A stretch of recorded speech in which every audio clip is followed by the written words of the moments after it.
Guys, Barrett Dahl here. Just want to come out and make a video on what is the biggest problem that I, as a coach and runner, see with runners' form nowadays.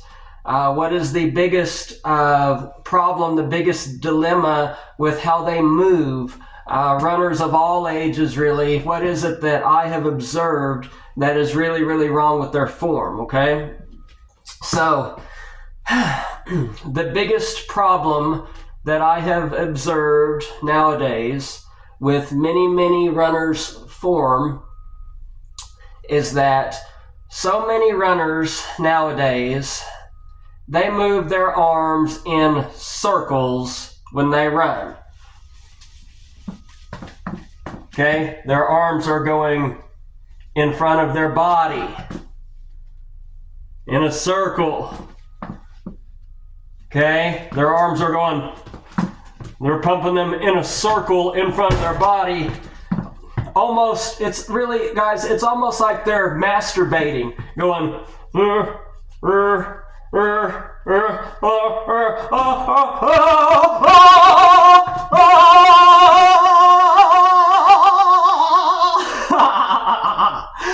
really, guys, that's what it looks like. It looks like,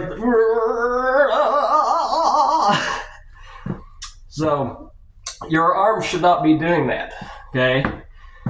Your arms should not be going in circles. Your arms should be gliding back and forth, okay? Shoulders should be down, your elbows should be down, and your arms should glide straight back and forth, not in a circle. And the reasoning for that, guys, is because your legs are going to do what your arms do, okay? So if your arms are going in circles, guess what? Your legs are going to be crossing in front of each other, and that's not efficient. That's not biomechanically efficient from a physiological standpoint, right? So, and that could cost you a lot of time in your race. It slows you down and could make you injured. So again, gliding back and forth. Not crossing, very important. Your hands also, well, at least what I was taught is that your hands should be closed and they should be clenched, but not so tight that there's a lot of pressure. It should look and feel like you're holding something delicate like an eggshell or a potato chip of some kind.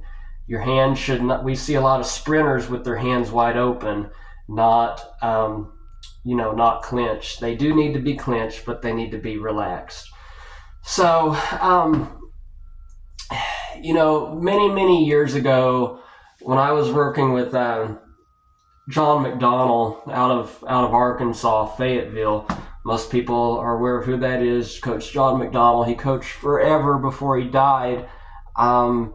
I spent a lot of time around him, in the late 90s, early 2000s. What he believed was that with cycling, bicycling on a bicycle, which is a huge form of cross training, that is, when you're doing that, your legs are not crossing, right? It's good because you're on a machine that is actually keeping your legs straight. And that can actually help runners in terms of runners who have those maleficiencies where they're crossing. Overall, though, he really didn't like cycling because he felt that cycling uses muscles that running does not. Okay, which, cross training, you do it so you don't get injured. But he felt that cycling really just uses too many muscles that aren't involved in running. J-Mac, Coach McDonnell, he was very big on swimming because he felt that swimming just helps use more running specific muscles and helps tone and strengthen just more muscles that are used, directly in running. So, overall, John McDonnell, he was huge on cross training, but he just felt that if you have to cross train, swimming is a lot better than biking overall. So, that's basic stuff, guys, with running and form. Biomechanics. I've had tons and tons of biomechanics classes over the years through colleges and through USATF level 1, 2, 3, and 4 coaching certifications. I've just had biomechanics coach training out the ass. The whole point of biomechanics is that if your mechanics are good and efficient, then you are efficient as a runner. And if all that is off, then you'll never reach your full potential. You get injured, etc., etc., etc.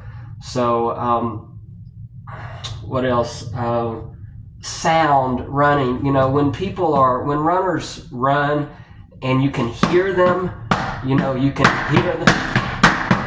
If they're doing that, they're probably a heavy striker, right? And they're probably slapping, which is not good for running. If you're a real efficient runner, then you can't hear the slapping.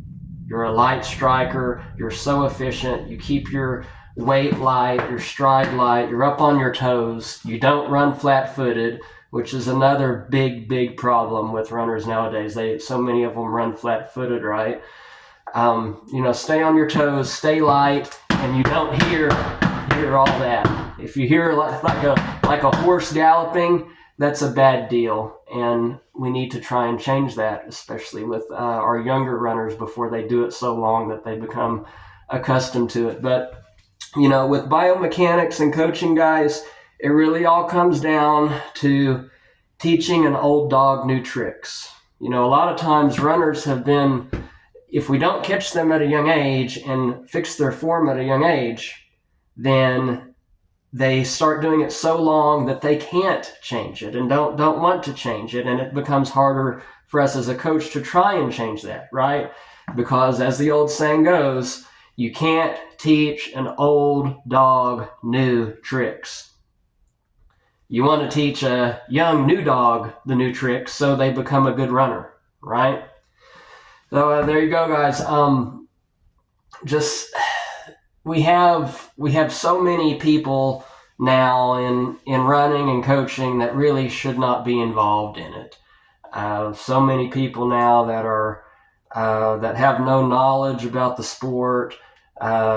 They never did it themselves. They never ran competitively at any level, high school, college, pro, whatever. They never did it themselves. They have no passion for it, no desire for it, no talent for it. They're only in it for a paycheck. They're only in it for to build their own resume and add to their own, personal portfolio, their own personal resume. And sadly, most importantly, I would say so many of these people now involved in instruction and running and coaching are just bad role models.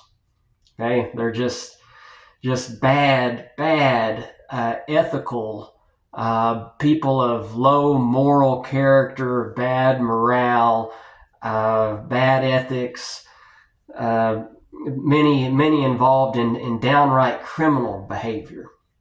And those are not the people that we want, instructing and coaching our children. We need to find better role models out there and people that will focus on young runners as an individual and, see that your job is they will see that their job is to instruct that individual to be the best individual runner that they can be. Okay? Their point is not to help the team, not to help instruct the team and try to build try to help a team score. That's not the point of a coach, not a running coach anyways. A running coach is to work and monitor with individual runners. Look at their form, look at their potential, look at what their best event is, and build on that, and monitor their long-term progress, so that when they are old and gray, 70, 75 years old, they can look back on their running career and think, hey, I had a coach that turned me into the best, fastest individual that I could possibly be. Okay? That is the whole point of the coaching, is to monitor that individual's progress and steer them in a direction to make them the best individual and the fastest individual, and create the fastest PRs that person possibly can. Okay, that's the whole job of a coach. Thank you for listening to me, and remember, when you're running, don't go in circles. Don't go.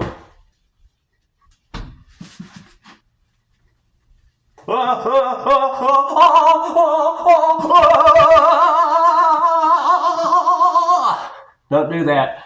Glide back and forth. That's the proper way to run. Until next time, I'm Coach Dahl. Best believe it.